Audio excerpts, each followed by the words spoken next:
It's been a hard day's night, and I've been working like a dog. Are you ready to get down to business? Join seasoned entrepreneur, community leader, and Army veteran Scott Shalom Klein, who will take you behind the scenes with those who work in America's small business scene and speak with leaders making an impact, creating jobs, and telling their story in entrepreneurship. So let's get down to business. On AM 560, The Answer, here's your host, Shalom Klein. And indeed, we're all about small business, jobs, and entrepreneurship and business. We talk a lot about business here. You're on with Get Down to Business. I'm your host, Shalom Klein. And remember, you can always download podcasts on my website at syklein.com. And while you are there, don't forget to follow me on Twitter at Shalom Klein. It's going to be a jam-packed week of content and information you'll not want to miss. And I'm thrilled to kick it off with the author of a new book. It's called Mastering the Mental Game of Trading, Harnessing the Power of the Inner Self to Fuel Trading Outperformance. And that is Stephen Goldstein. And Stephen is one of the leading coaches in the financial markets industry. His use of powerful, high-level techniques support clients transition, change, and become more effective as leaders, teams, and risk takers. We're going to talk all about all of this. And Stephen, I know, worked for over 20 years as an investment bank trader at firms including Credit Suisse and American Express. Stephen Goldstein, welcome to the program. Pleasure to be here. Absolutely. What a interesting topic, mastering the mental game of trading. So let me start. I always love to get to know the person behind the microphone. How did you get interested in this topic early in your career? Well, I was a trader for nearly 25 years, and it's a very difficult job. It's a very challenging job,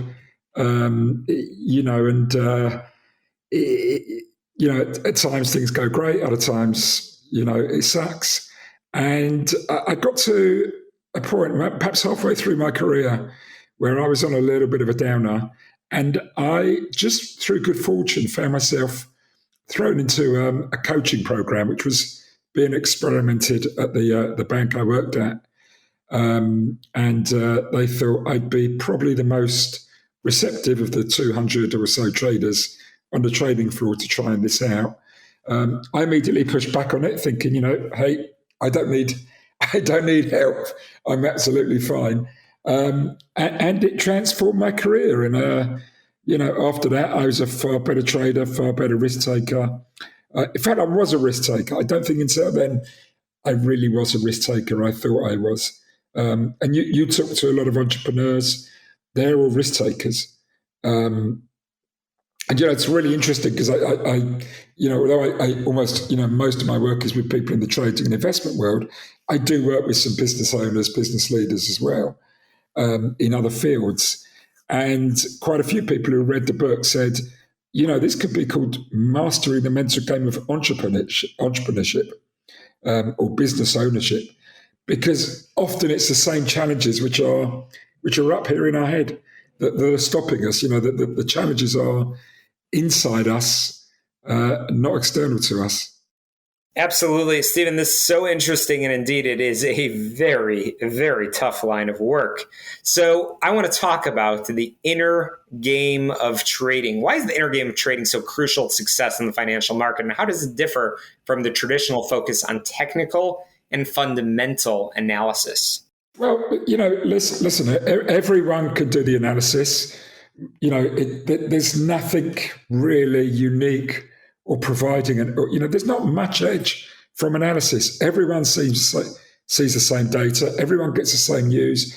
Everyone gets the same research. If you work anywhere, everyone knows the narratives driving the markets.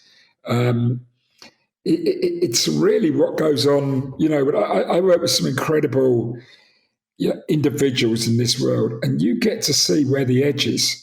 And it's often what's going on within them that is the real edge. And for me, nothing changed in terms of my outer game in the second half of my career compared to the first half. I was very strong at analysis, maybe even too strong, I would say, if there's such a thing. In that I over-relied on it and didn't focus on me, the risk taker. It was me, the analyst. But if you don't have the skills or abilities to monetize that analysis, then it's meaningless. And that's kind of where I was in the first half of my career as a trader. And in the second half of my career as a trader, I actually became a risk taker. I became someone who engaged with risk, who engaged with uncertainty, who wasn't no longer afraid to fail, almost embraced failure in the pursuit of victory. And it made a huge difference. It was that made me far more successful. Stephen, what are some practical strategies for managing one's state of mind and adopting appropriate psychological stances when trading, or frankly, dealing with anything else that our listeners may be overcoming? The problem is that we don't know ourselves as well as we like to think we do. I always go back to that coaching I had all those years ago. And many years later, that coach who actually wrote the foreword to the book, he said to me, I have no idea what I did for you that changed you. What was it? And I said, you held up a metaphorical mirror to me in ways that I'd never seen myself before. During that coaching process, it was like an athlete who suddenly has videos of their games and then sits down with someone and goes through it and can actually see the things they're doing with a context that they could be doing better or they're not doing well enough. And they're talking through it. And that's what working with a coach did for me. So for me, it's becoming more self-aware. There's a lot of elements of psychology in there. So becoming more self-compassionate, being better to yourself. I mean, that is one of the biggest differences. It's one of the themes I talk a lot about in the book. We beat ourselves up a lot. Everyone does. Traders do, business owners do. Why didn't I do this? What was I thinking there? Why did I do that? Why? We turn in on ourselves. And many times in my career, it's been somebody else showing me a little bit of compassion that's changed my mindset and got me out of a bad place into a much better place. And the very best people, they can do that to themselves. They don't need somebody else to do it. So practicing self-awareness, practicing self-compassion, being good to ourselves, because, being beaten up is a horrendous thing. When we beat ourselves up, we do exactly the same thing to us. And we feel exactly the same as if somebody else did it. That's right. Absolutely. Again, I'm chatting with Stephen Goldstein, the author of truly a fantastic read, The Mastering the Mental Game of Trading, which I really, really appreciate what you're sharing over here. And Stephen, we only have a couple of minutes remaining, and I'm curious how traders can develop a more resilient mindset and bounce back from setbacks. Yeah, well, I mean, I talk about this a lot in the book, and I talk about this final element of, at any time you trade is often the most powerful skill, but the one that is the least developed is the ability to let go, the ability to not be owned by whatever happened, by the outcome, whether it's good or bad, and just get back onto the process, get back to your purpose. Why am I here? Have a purpose focus, not a results focus. What am I trying to achieve? Okay, and how am I going to achieve it? And not judge everything just based on the outcome, because a lot of the outcome is random. Okay, and then to let go of whatever that outcome was. That's what great athletes do. It's what great poker players do. It's what great sports people do. It's what great business people, great entrepreneurs do. They're not owned by the last decision. Okay, they're not owned by the result.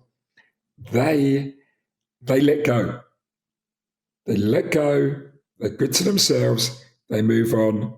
They get back to balance, and then they start again. It's powerful stuff. Again, Stephen Goldstein, the author of a fantastic read, Mastering the Mental Game of Trading, relevant to all of our entrepreneurs and everybody tuning in. And of course, we'll link in our show notes as well. But Stephen, how can our listeners get a copy of the book and get in touch with you? Well, it's out there. It's on Amazon, Amazon.com, or if they're listening in some part of the world, their local Amazon. I'm on Twitter at AlphaMind101. So people can DM me. I'm on LinkedIn. They can DM me in there as well. Or they can go through my email, steve@alpha-mind.net. So they can always connect me through that route. Or my website, just Google me, and one of the two companies I've got will come up with my contact details. I really appreciate you sharing and your passion and your really, really fine approach to all of this. We'll link in our show notes, and I look forward to having you back on real soon. And we've got a great show in store for all of our listeners. We've got a lot more on Get Down to Business, the show, all about small business jobs and entrepreneurship. We are powered by our good friend Tom Mirabelli for all of your health insurance and Affordable Care Act needs and questions. You can reach him 630-863-3477, 630-863-3477, or his website, healthplanchicago.com. As always, you can get in touch with me on my website, syklein.com, or find us on your favorite podcast app. Just search for Get Down to Business. Quick break. We'll be right back.